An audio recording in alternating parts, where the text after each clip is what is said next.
Hi, my name is Miss Sada, and tonight I'm going to read a book called The Dark by Lemony Snicket, illustrated by John Klassen. Laszlo was afraid of the dark.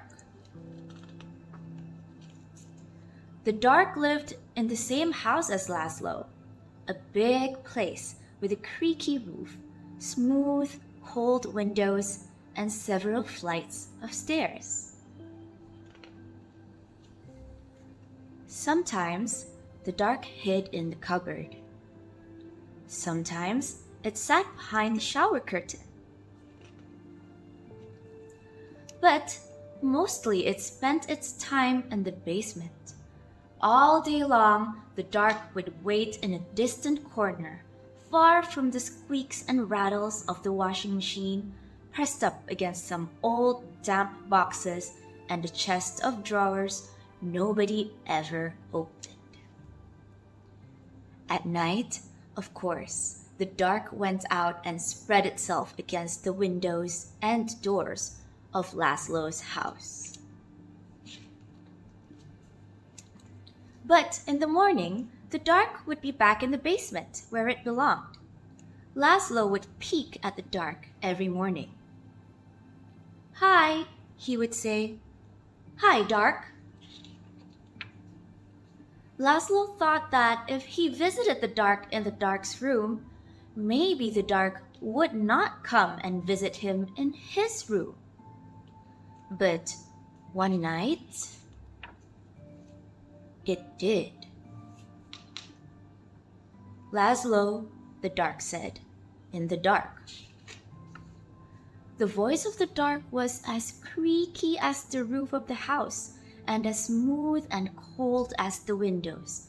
And even though the dark was right next to Laszlo, the voice seemed very far away. "What do you want?" asked Laszlo. "I want to show you something," said the dark. "In here?" "No," said the dark. "Here?" No, said the dark. "Downstairs." "Downstairs?" "Yes," said the dark. In Laszlo's living room was the biggest window in the house. Laszlo looked out at all the dark outside. Above him, the roof creaked, and he closed his eyes.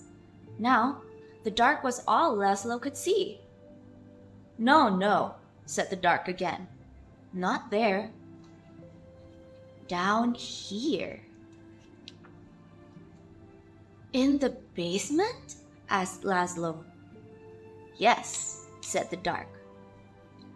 Laszlo had never dared come to the dark's room at night. "Come closer," said the dark.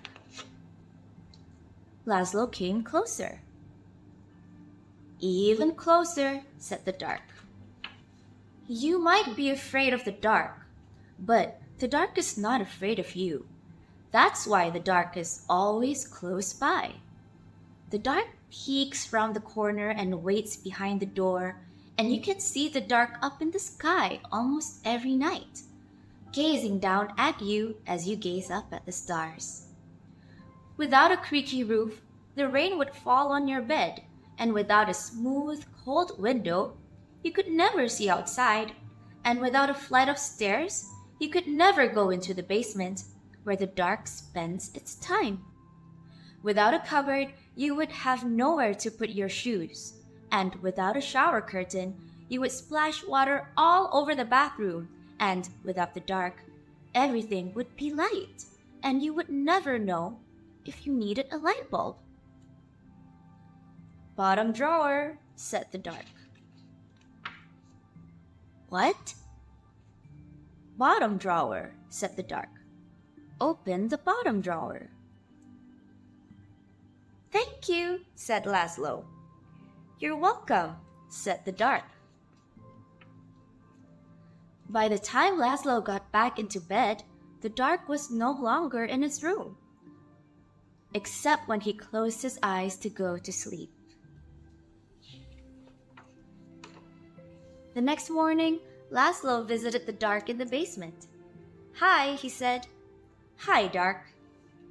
The dark didn't answer, but the bottom drawer was still open, so it looked like something in the corner was smiling. The dark kept on living with Laszlo, but it never bothered him again. And that is the story of how Laszlo stopped being afraid of the dark. Good night!